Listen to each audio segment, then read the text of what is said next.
നമുക്കിന്ന് നമ്മുടെ റേഷൻ കടയിലെ ഇപ്രാവശ്യത്തെ കിറ്റിനെ കുറിച്ചിട്ടാണ് കാണാൻ പോകുന്നത്. ആരും മിസ് ചെയ്യരുത്. പ്രത്യേകമായിട്ട് എനിക്ക് പറയാനുള്ളത് അതാണ്. 15 ഐറ്റംസ് ആണ് ഇപ്രാവശ്യത്തെ കിറ്റിലുള്ളത്. ഉപ്പ്, ആട്ട, മുളക് പൊടി, മല്ലിപ്പൊടി, മഞ്ഞൾപ്പൊടി, വാഷിംഗ് സോപ്പ്, പഞ്ചസാര, കോക്കനട്ട് ഓയിൽ, ബാത്തിങ് സോപ്പ്, ഉഴുന്ന്, തേയില, പയറ്, സാമ്പാർ പരിപ്പ്, പിന്നെ കടല, കടുക്, ഇത്രയും ഐറ്റംസ് ഉള്ള 15 ഐറ്റംസ് ആണ് നമ്മളുടെ കിറ്റിലുള്ളത്. അപ്പൊ ഞാൻ നിങ്ങളെ അത് വാങ്ങിയതിന് ശേഷം നിങ്ങളെ ഒന്ന് കാണിക്കാമെന്ന് വിചാരിച്ചു. അപ്പം ലോക്ക്ഡൌൺ ഒക്കെ ആയതുകൊണ്ട് വാങ്ങാൻ താമസിച്ചു. പക്ഷെ ഇന്ന് ചെന്നപ്പോഴും കിറ്റ് സ്റ്റോക്ക് ഇരിപ്പുണ്ടായിരുന്നു. വാങ്ങാൻ ആൾക്കാരുള്ളത് കൊണ്ട് നമ്മളുടെയൊക്കെ കിറ്റ് അവിടെ തന്നെ വെച്ചിട്ടുണ്ടായിരുന്നു. അപ്പൊ നിങ്ങളെ ഞാൻ ഓരോ ഐറ്റം ആയിട്ട് എടുത്തൊന്ന് കാണിക്കാം. ആദ്യം ഉപ്പാണ്. ഉപ്പിന്റെ 1 കിലോയുടെ ഒരു പാക്കറ്റ് ഉണ്ട്. ആട്ടയാണ് അടുത്തതായിട്ടുള്ളത്. അതും 1 കിലോ ആട്ടയുണ്ട്. 49 രൂപയോളം വരുന്നതാണ്. പിന്നീട് അടുത്ത ഐറ്റം മുളക് പൊടി. മുളക് പൊടി ഇവിടെ മുളക് പൊടി എന്ന് പറഞ്ഞാൽ 100 ഗ്രാം മുളക് പൊടിയാണ്. 100 ഗ്രാം മുളക് പൊടിക്ക് ഏകദേശം 27-28 രൂപയ്ക്ക് അടുപ്പിച്ച് വരുന്നുണ്ട്. അടുത്ത ഐറ്റം എന്താണ്? മല്ലിപ്പൊടി കാണിക്കാം.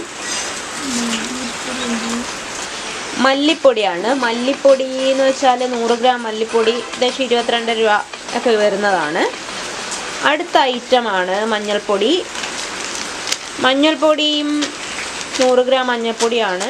19 രൂപയുടെ മഞ്ഞൾപ്പൊടിയാണ്. അടുത്തത് നമുക്ക് ശബരി ബ്രൈറ്റിൻ്റെ ഒരു വാഷിംഗ് സോപ്പാണിത്. നമ്മൾ തുണിയൊക്കെ നനയ്ക്കുന്ന സോപ്പാണ്. അത് ഏകദേശം 25 രൂപ വരുന്ന ഒരു സോപ്പാണ് എടുത്തത്. ഇനിയും നമുക്ക് പഞ്ചസാരയാണ്. പഞ്ചസാര 1 കിലോയുടെ പാക്കറ്റാണെന്ന് തോന്നുന്നു. ഇതാണ് നമുക്ക് പഞ്ചസാര. അടുത്ത ഐറ്റമാണ് കോക്കനട്ട് ഓയിൽ. ശബരിയുടെ കോക്കനട്ട് ഓയിലാണ്. Coconut oil 1/2 കിലോയാണ്.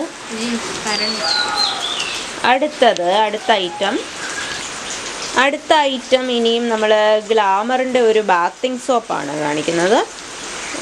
ഒരു 23 രൂപയാണ് അതേ കാണിച്ചിരിക്കുന്ന വില. 100 ഗ്രാം ഉണ്ട്. പിന്നെ അടുത്തതായിട്ട് ഉഴുന്നാണ്. ഉഴുന്ന് പരിപ്പാണ്. ഇനിയുള്ളത് തേയിലയാണ്. തേയിലയുടെ പാക്കറ്റൊക്കെ ഇതാ ഇങ്ങനെയാണ് നന്നായിട്ട് പാക്ക് ചെയ്തിട്ടൊക്കെയാണ് നമുക്ക് തന്നിരിക്കുന്നത്. അടുത്തത് എന്താണ്? അടുത്തത് പയറാണ്. ഇവിടെ ചെറിയ പയറില്ലേ, ഇതാ ഈ പയറാണ്. പച്ചപ്പയർ. ഇതേണ്ട ഈ പയറാണ്. ഓക്കെ. ഇനിയും അടുത്ത നമ്മളുടെ ഐറ്റം നമ്മുടെ സാമ്പാർ പരിപ്പാണ്. തുറന്നു. ഇതാണ് നമ്മുടെ സാമ്പാർ പരിപ്പ്. നിങ്ങൾക്ക് അറിയാമായിരിക്കുമല്ലോ, അത് ഞാൻ ജസ്റ്റ് ഒന്ന് കാണിച്ചു തരിക. ഇതാണ് സാമ്പാർ പരിപ്പ്. ഇത്രയും സാധനങ്ങളാണ്. അപ്പോൾ ഈ 14ാമത്തെ ഐറ്റമാണ് കടലയും ഒരു ചെറിയ പാക്കറ്റിനകത്തുണ്ട്. ഇതൊക്കെ നല്ലത് തന്നെയാണ്. സാധാരണ റേഷൻ കടയിലൊക്കെ ചീത്ത സാധനങ്ങളാണെന്നുള്ള ഒരു പൊതുവൊരു പറച്ചിലുണ്ട്. ശരിയാണ്, കുറച്ച് പഴകിയ ഐറ്റംസ് ഒക്കെ നമുക്ക് കിട്ടിയിട്ടൊക്കെ ഉണ്ട്. പക്ഷെ ഇത് കുഴപ്പമൊന്നുമില്ല. കണ്ടിട്ട് പൂപ്പലോ ചെള്ളോ വണ്ടോ ഒന്നുമില്ല. അതിൽ നല്ല സാധനം തന്നെയാണ് കിട്ടിയിരിക്കുന്നത്. ഇനി ഒരു ഐറ്റം കൂടെ ഉണ്ട്. ലാസ്റ്റ് ഐറ്റം ആയിട്ടുള്ള കടുകാണ്. കടുക് പിന്നെ കാണിക്കേണ്ട ആവശ്യമില്ലെന്ന് എനിക്കറിയാമെങ്കിലും ഞാനങ്ങ് കാണിച്ചെന്നേ ഉള്ളൂ. നിങ്ങൾക്ക് എല്ലാവർക്കും അറിയാം. ചെറിയൊരു പാക്കറ്റ് കടുക് നമുക്ക് കിട്ടിയിട്ടുണ്ട്. എന്തായാലും വളരെ നല്ലൊരു കിറ്റ് തന്നെയാണ്. വീട്ടമ്മമാർക്കൊക്കെ ഭയങ്കര സന്തോഷമാവുന്ന ഒരു കിറ്റ് തന്നെയാണ് ഇത്.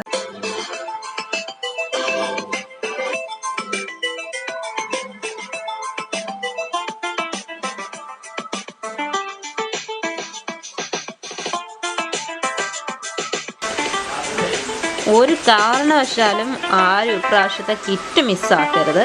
എല്ലാവരും പോയി വാങ്ങിച്ചോളൂ. അപ്പോൾ നമുക്ക് ഒരു മാസത്തേക്കില്ലെങ്കിലും വീട്ടിലെ ആൾക്കാരുടെ എണ്ണം അനുസരിച്ചിട്ടായിരിക്കുമല്ലോ സാധനങ്ങൾ ചിലവാകുന്നത്. എങ്ങനെയായാലും അടിപൊളി ഒരു കിറ്റാണ് നമുക്ക് ഇപ്രാവശ്യം നമ്മുടെ റേഷൻ കടയിൽ നിന്ന് നമുക്ക് കിട്ടിയിരിക്കുന്നത്. എല്ലാവരും പോയി പെട്ടെന്ന് തന്നെ വാങ്ങിച്ചോളൂ.